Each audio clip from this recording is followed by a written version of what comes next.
Okay, so I go to quite a few smartphone launches every year, and I gotta say, some of them can be pretty boring.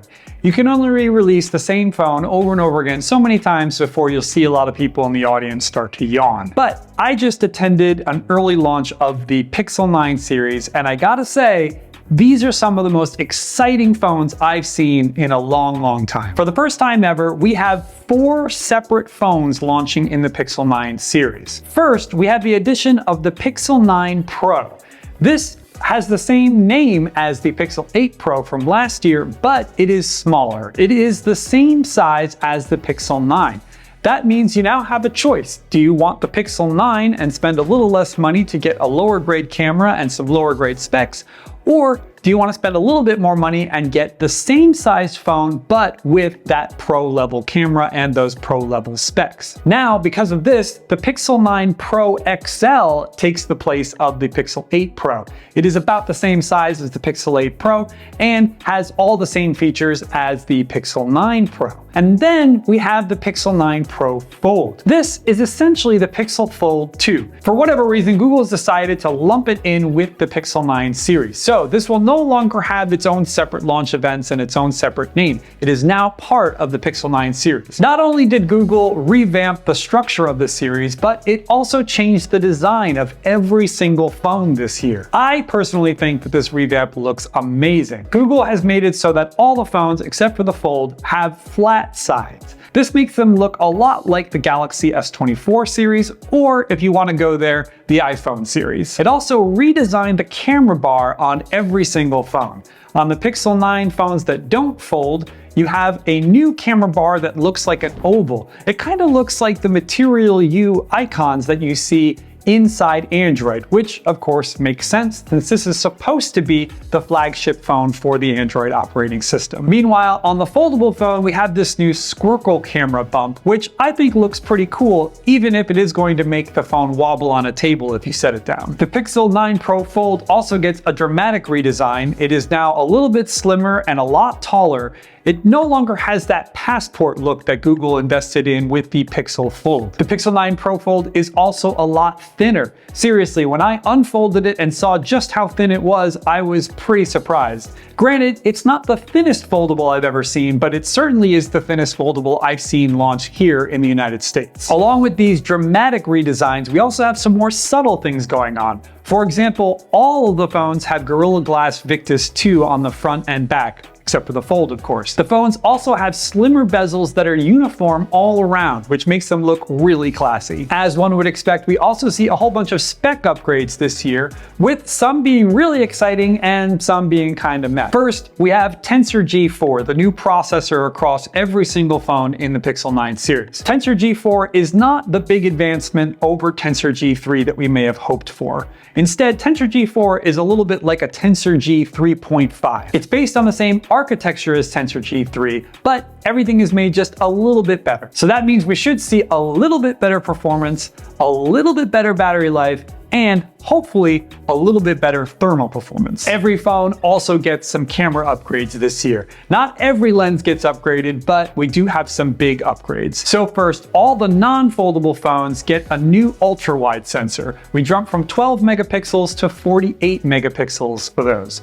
And that should make it so that you have better ultra-wide performance, and you'll also have a new macro mode that'll help you get into those really tight shots. On the Pixel 9 Pro and the Pixel 9 Pro XL, we also have a brand new selfie camera that jumps to 42 megapixels, making it the best selfie camera that's ever been on a Pixel ever. Unfortunately, the Pixel 9 Pro Fold does not get this upgrade. It only gets some minor upgrades to its 2 selfie cameras, which appear on the front of the phone, on the cover display, and on the inside of the phone. The primary sensor on the 3 non-foldable phones stays the same from last year though, so that's a 50 megapixel sensor.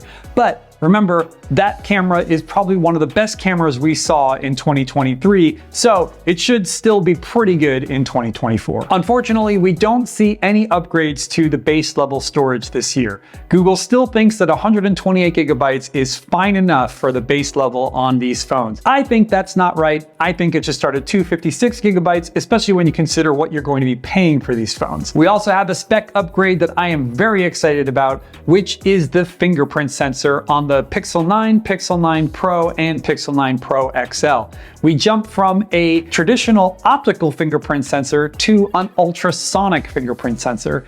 This is basically the same fingerprint sensor that you find in the Galaxy S24 series. It should be faster and more accurate than what you've seen on Pixel phones in the past. Unfortunately, the Pixel 9 Pro Fold, because of the way it's designed, it does not get an ultrasonic fingerprint sensor. It instead has the same capacitive fingerprint sensor in the power button as you saw on the original Pixel Fold. Finally, Google has upgraded the RAM across all the phones. So the Pixel 9 jumps from 8 GB to 12 GB, and the Pro level phones all jump from 12 GB to 16 GB. So why did Google decide it was going to give so much RAM to these phones? Well, it needs to, because it needs to supply that extra memory to all the AI features that are baked into this phone. Obviously, this is Google we're talking about, so we have a lot of Gemini things to cover. In fact, the Pixel 9 series are the first phones that will come with Gemini turned on out of the box. That's right, Google Assistant will not be turned on by default.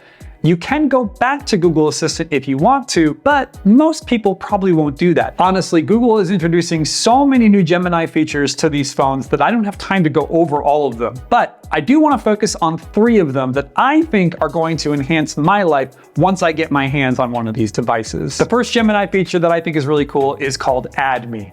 This is for those situations in which you want to take a group photo, but you don't have somebody there to take the photo for you. What you do is you take a photo of the group and then hand the phone off to somebody else. You go then stand in the place where you would have been standing if you were in the group photo. They take that photo and then Google stitches them all together, making it seem like you were in the photo the whole time. This will be great for those situations in which you're with the big group and you don't have somebody there to take a photo for you, or it's just you and another person out in a remote location and you don't want to do that traditional arm extended selfie photo. Another cool Gemini feature is called Pixel Screenshots. We all do it. We all take screenshots on our smartphone and save them to our photos collection so that we can refer to them later. The problem is that when you want to see that screenshot, how do you find it? Well, Gemini is going to solve this problem for you.